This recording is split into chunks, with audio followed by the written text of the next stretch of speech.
আসসালামু আলাইকুম প্রিয় এইচএসসি 26 ফাইনালি আমরা আইসিটি পরীক্ষাটা শেষ করলাম। আইসিটি পরীক্ষা কেমন হয়েছে, কতটুকু লিখতে পেরেছি, কতটুকু লিখতে পারি নাই, এর উপরেও ছাপিয়ে গেছে শিক্ষামন্ত্রীর কিছু সিদ্ধান্ত। আজকে বাংলাদেশের পরীক্ষা স্থগিত থাকার কথা ছিল, মানে বাংলাদেশের বর্তমান যে পরিস্থিতি সেই পরিস্থিতিতে কয়েকটা বিভাগের পরীক্ষা স্থগিত থাকার কথা ছিল, কিন্তু পরীক্ষা স্থগিত হয় নাই। পরীক্ষা তার নিজের নিয়মে চলেছে। কারণ কি, শিক্ষামন্ত্রী সকল কেন্দ্রে ফোন দিয়ে খোঁজখবর নিয়েছে, সব কেন্দ্রে পরীক্ষা দেওয়ার মতো পরিস্থিতি আছে। আচ্ছা, মনে করো আমার বাসা হচ্ছে সিলেটে আমার পরীক্ষার কেন্দ্র যেখানে, সেখানে মোটামুটি ভালো পরিবেশ, কেন্দ্র উঁচু জায়গায় আছে, ওইখানে বন্যার পানিও যায় না, ওইখানে শিক্ষার্থীরা পরীক্ষা দিতে পারবে। কিন্তু আমার বাসা যেখানে, আমার বাসা টোটালি মনে করো 1 হাত তলিয়ে গেছে, এবং আমার বাসার সামনে যে রাস্তা আছে সেই রাস্তাও তলিয়ে গেছে, কিন্তু কেন্দ্র কিন্তু ভালো আছে।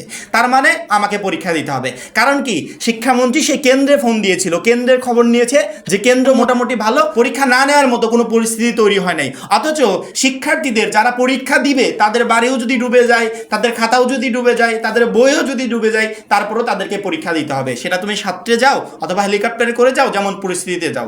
22-এর বন্যা যে হয়েছিল, 22-এর বন্যা ছিল, 24 সালে যে বন্যাটা হয়েছিল সেটাও বন্যা ছিল, কিন্তু 26 সালের বন্যাটাকে কেউই বন্যাই মনে করছে না। অথচ আমরা যদি জীবনহানির সংখ্যাটা দেখি, সেটা 22-24-কে ছাড়িয়ে 26 সালে মানে অতিরিক্ত হয়েছে, অনেক বেশি হয়েছে।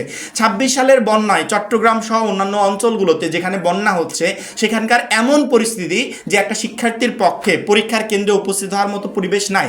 কিন্তু সব কিছু ছাপিয়ে তারপরও আমাদেরকে এইচএসসি 26 পরীক্ষায় বসতেই হবে। এখন প্রশ্ন হচ্ছে, এইচএসসি 26 পরীক্ষাটা আগে নাকি একটা শিক্ষার্থীর জীবন আগে? একটা শিক্ষার্থী যদি সুস্থ থাকে, স্বাভাবিক থাকে, সে চাইলে 1 মাস পরেও তো পরীক্ষায় অংশগ্রহণ করতে পারবে, সে চাইলে অন্যান্য যে কোনোভাবে তার মূল্যায়নও তো করা হতে পারে। কিন্তু সেই শিক্ষার্থীটার যখন জীবন হুমকিতে পড়ে যাচ্ছে, তখন কিভাবে একটা বোর্ড পরীক্ষা তার যথারীতি নিয়ম অনুসারে চলতে পারে? এটাই এখন টোটাল বাংলাদেশের প্রশ্ন।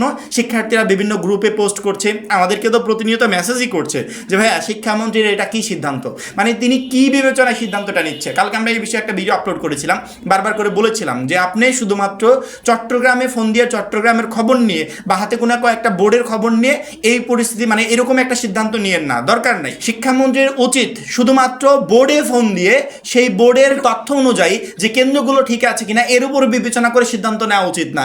যে সমস্ত শিক্ষার্থীরা বিভিন্ন অঞ্চল থেকে পরীক্ষা দিবে, পরীক্ষার কেন্দ্রে আসবে, সকল অঞ্চলের খবর নেওয়া উচিত। যে সিলেটে যদি বন্যা হয়, আমি যদি সিলেট বোর্ডের পরীক্ষাটা চলমান রাখি, তাহলে সিলেটে যারা বন্যা কবলিত আছে, যেখানে শিক্ষার্থীরা মানে কোনোভাবে বাসা থেকে বের হতে পারছে না বা পরীক্ষার কেন্দ্রে পৌঁছাতে পারছে না, এই সমস্ত শিক্ষার্থীরা কীভাবে পরীক্ষা দিবে, এটা বিবেচনায় নেওয়া উচিত না। শুধুমাত্র সিলেট না, সিলেট সহ আদার্স অন্যান্য যত জায়গায় বন্যা হয়েছে, যেমন নোয়াখালীর খবর শুনলাম, সেখানেও নাকি অবস্থা ভালো না। তাহলে ওই সমস্ত অঞ্চলের শিক্ষার্থীরা কীভাবে পরীক্ষায় অংশগ্রহণ করবে? এই টোটাল বিষয়বস্তু বিবেচনা করে তার পরবর্তীতে শিক্ষামন্ত্রীর উচিত ছিল যে কোনো একটা সিদ্ধান্ত নেওয়া। কিন্তু পরিস্থিতি এমন দাঁড়িয়েছে যে তোমার জীবন গেলে যাক, পরীক্ষা তোমাকে দিতে হবে, যে কোনো মূল্যে এইচএসসি 26 পরীক্ষা তোমাকে দিতেই হবে। পরীক্ষা স্থগিতের কোনো ব্যাপার নাই। সর্বশেষ লাস্ট আপডেট পেলাম যে চট্টগ্রাম বোর্ডের 16 তারিখ অবধি পরীক্ষা স্থগিত করা হয়েছে। এর পরবর্তীতে পরিস্থিতি ভালো হলে পরীক্ষা হবে, পরিস্থিতি ভালো না হলে হয়তো পরবর্তীতে তারা নতুন কোনো সিদ্ধান্ত নেবে। কিন্তু চট্টগ্রাম বাদে আদার্স যে সমস্ত অঞ্চলগুলোতে এই মুহূর্তে বন্যা পরিস্থিতি বিরাজমান বা এই মুহূর্তে শিক্ষার্থীদের পক্ষে কোনোভাবে পরীক্ষার কেন্দ্রে যাওয়া সম্ভব হচ্ছে না, পরীক্ষার প্রিপারেশন নেওয়া সম্ভব হচ্ছে না, বাসায় বিদ্যুৎ নাই, পড়াশোনা করা সম্ভব হচ্ছে না, এই সমস্ত শিক্ষার্থীরা কিভাবে প্রতিনিয়ত একদিন পর পর পরীক্ষার হলে যাবে আর পরীক্ষায় গিয়ে ভালো একটা রেজাল্ট করে আসবে? এবং এদের যে রেজাল্ট খারাপ হবে, এর দায়ভার আসলে কে নেবে? আমাদের পক্ষ থেকে আমরা মানে আমাদের ভিডিওর মাধ্যমে প্রতিবাদ জানাতে পারি, তোমাদের মেসেজগুলো ভিডিওর মাধ্যমে তুলে ধরতে পারি। আমরা কালকে একটা ভিডিও বানিয়েছিলাম, আবার আজকে পরীক্ষা শেষ হওয়া মাত্রই আরেকটা ভিডিও বানাতে বাধ্য হচ্ছি, যে এর ভিতর একটা শিক্ষার্থী তার যে প্রপার ওয়েতে যে একটা প্রিপারেশন, এইচএসসি লেভেলের মতো একটা সিলেবাস কমপ্লিট করা বা প্রিপারেশন নিয়ে পরীক্ষার হলে যাওয়া তার পক্ষে কোনোভাবে সম্ভব না। শিক্ষামন্ত্রীকে বলবো যে এখানে অমানবিক না হয়ে একটু মানবিকতার পরিচয় দিলে হয়তোবা শিক্ষার্থীরা ভালো মতো একটা প্রিপারেশন নিয়ে পরীক্ষার হলে যেতে পারবে এবং সুস্থ স্বাভাবিকভাবে তারা পরীক্ষায় অংশগ্রহণও করতে পারবে।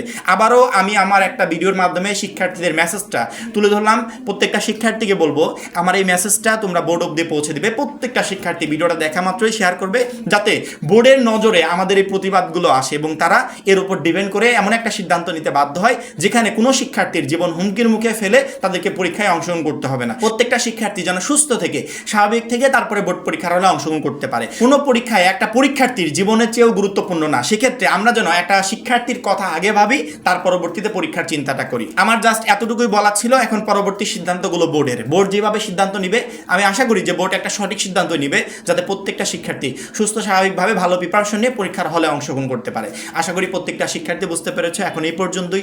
পরবর্তী গুরুত্বপূর্ণ আপডেটের জন্য অবশ্যই চ্যানেলটাকে সাবস্ক্রাইব করে রাখবে। সবাই ভালো থাকবে, সুস্থ থাকবে। আল্লাহ হাফেজ।